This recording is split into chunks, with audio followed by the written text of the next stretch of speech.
చంద్రబాబు నాయుడు గారి హయాంలో వచ్చిన పరిశ్రమలన్నింటినీ తరివేశాడు. వందలాది పరిశ్రమలు తరివేశాడు వైజాగ్ నుంచి. కొంత తన అధికారంలో ఉండి ఏమైనా పరిశ్రమలు తీసుకొచ్చాడనుకో, తీసుకురాకపోగా ఉన్న పరిశ్రమల్ని వచ్చిన పరిశ్రమలను తరివేశాడు.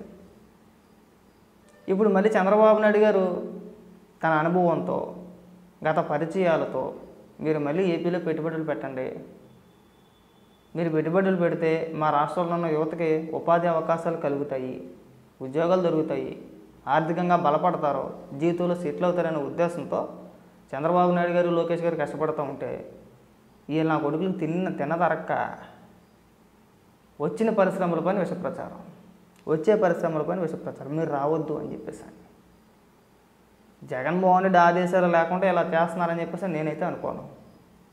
ఎందుకంటే జగన్మోహన్ రెడ్డికి ఎంతసేపు ఏం కావాలంటే ప్రజలు ఎవరో కూడా ఉద్యోగాలు చేసి సంపాదించుకోకూడదు, వాడికి ఉపాధి దొరకకూడదు, ఎంతసేపు మన మీద ఆధారపడాలి, మనం ఇచ్చే సంక్షేమ పథకాలపైనే రాష్ట్ర ప్రజలందరూ ఆధారపడి బతకాలి. అప్పుడు మనకు మనం దేవుడిగా ప్రకటించేసుకోవచ్చు, ప్రచారం చేసుకోవచ్చు. అయ్యి బాబోయ్ జగన్మోహన్ రెడ్డి అంటారా రాష్ట్రంలో వాళ్ళ రాష్ట్రంలో ప్రజలకి పనున్నా లేకపోయినా కానీ సంవత్సరానికి 15,000 రూపాయలు 30,000 రూపాయలు వేసేసి దేవుడు అనిపించేసుకుంటున్నాడు. వాళ్ళ విధానాలు అలాగే ఉన్నాయి. కడుపుకు అన్నం తినేవాడు ఎవడైనా సరే వచ్చిన పరిశ్రమలు రావద్దు అని చెప్పేసి ప్రచారం చేస్తారయ్యా, కానీ వీళ్ళు చేస్తున్నారు. వీళ్ళు గత 2 రోజులు బట్టి అదే ప్రచారం. ఆ దైత్రుడు ఒకడు ఉన్నాడు, అమర్నాథ్, గుడివాడ అమర్నాథ్, మంత్రిగా ఎట్ట చేసాడు ఆ తెలివితేటలతో నాకు అర్థం కావట్లా. ఒక ఇంటర్వ్యూ ఒకటి బయటకు వచ్చింది, ట్రోల్ చేస్తున్నారు, వాళ్ళే తిప్పుతున్నారు. అది కూడా వైసీపీ సోషల్ మీడియాని తిప్పుతుంది. ఆ ఇంటర్వ్యూలో ఏమంటాడంటే లూలు మాల్ అనేది ఎందుకు పనిచేయదండి, అయినా సిటీలో ఎందుకండి, ఊరి చివరి పెట్టుకోవచ్చు కదండి, మాల్స్ ఎప్పుడైనా ఎక్కడైనా ఊరి చివరి పెడతారయ్యా, అసలు బుర్ర ఏమైనా పనిచేస్తుందా నీకు? పైగా లూలు మాల్కి కేటాయించిన భూమి రేటు 1000 కోట్లు అంట, వీళ్ళ చేస్తానన్న వ్యాపారం 600 కోట్లు అంట, టర్నోవర్ 600 కోట్లు అంట. అది చెప్పే మాటలు మాట ఏమైనా అర్థం ఉందా అసలు? వీళ్ళు మాట్లాడే మాటలకి వీళ్ళు చేసే ప్రచారానికి ఏమైనా అర్థం ఉందా అసలు? వీళ్ళని అసలు పాలకులు అని చెప్పేసి మనం అనవచ్చా?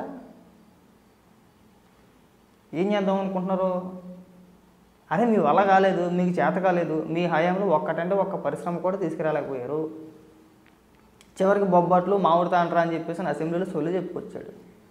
అది కూడా వెటకారంగా వ్యంగ్యంగా చెప్పుకొచ్చాడు, కానీ అక్కడే మన గుడివాడ అమర్నాథ్ ఎరుపప్పు అని చెప్పేసి అని తెలిపోయింది. ఏ ప్రభుత్వం అయినా సరే బొబ్బట్లు మామిడి తాండ్రతో చేసే కంపెనీలతో ఒప్పందాలు కుదుర్చుకుంటాయా? కానీ కుదుర్చుకుంటాయని చెప్పాడు అక్కడ.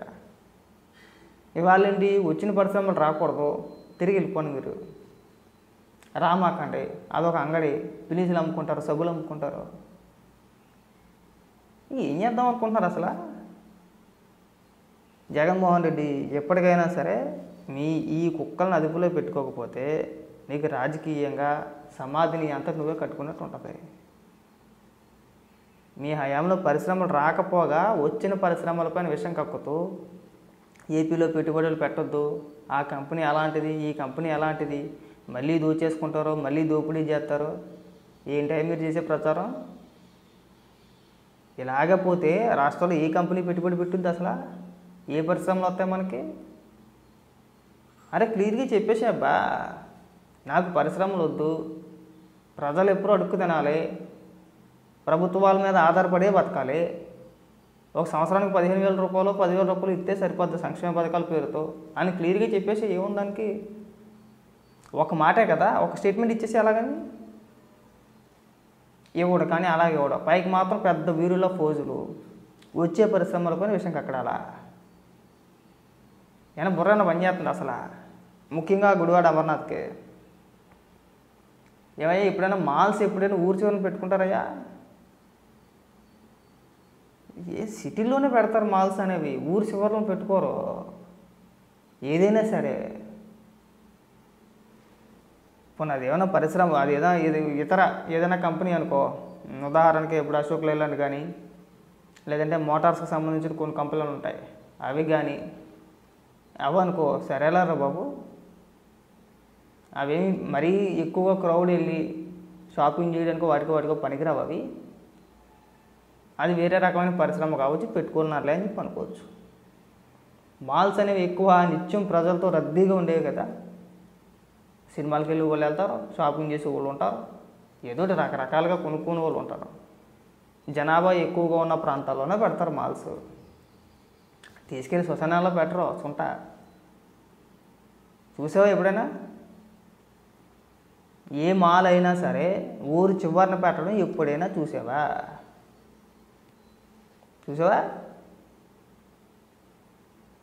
ఏం బుర్రది? నువ్వు మంత్రిగా చేసావంటే మాకు సిగ్గేస్తుంది ఒక్కొక్కసారి. అమ్మ ఈడి పీత బుర్రతో 5 ఏళ్ళు మంత్రిగా చేసేసాడంట అనిపిస్తుంది మాకు. సరే, వచ్చే పరిశ్రమల మీద విషయం కాక మాకండి. తక్కువ లెక్కతో ఒక 5,000 మందికి పైన ఉద్యోగ అవకాశాలు దొరుకుతాయి, ఉపాధి దొరుకుతుంది. అక్కడ పని చేసుకుంటారు. ప్రభుత్వాల మీద ఆధారపడి బతకాల్సిన కర్మ పట్టదు. ఆఫీసర్ల చుట్టూ, ప్రభుత్వ అధికారుల చుట్టూ మాకు ఆ పథకం రాలేదండి, మాకు ఈ పథకం రాలేదండి, ఇలా తిరగాల్సిన కర్మ పట్టదు. చక్కగా ఉద్యోగం చేసుకుంటాడో, నెలకి ఎంతో కొంత జీతం వచ్చుద్ది, ఎవరు అవసరం ఉండదు. ప్రభుత్వం మీద ఆధారపడి బతకాల్సిన అవసరం లేదు. సంక్షేమ పథకాల ద్వారా ముఖ్యంగా ఎదురు చూడవసరం లేదు, సంపాదించుకుంటే ఎదురు చూడవసరం లేదు కదా. అరే, స్వయం ఉపాధి కల్పించండి. పోనీ మీ వల్ల అవ్వలేదు, మీకు చేత కాలేదు. చంద్రబాబు నాయుడు గారు, లోకేష్ గారు ఏదో కష్టపడుతున్నారు, ఏదో ఒక స్టేజ్కి తీసుకొద్దామనే ఆలోచన ఉంది రాష్ట్రాన్ని.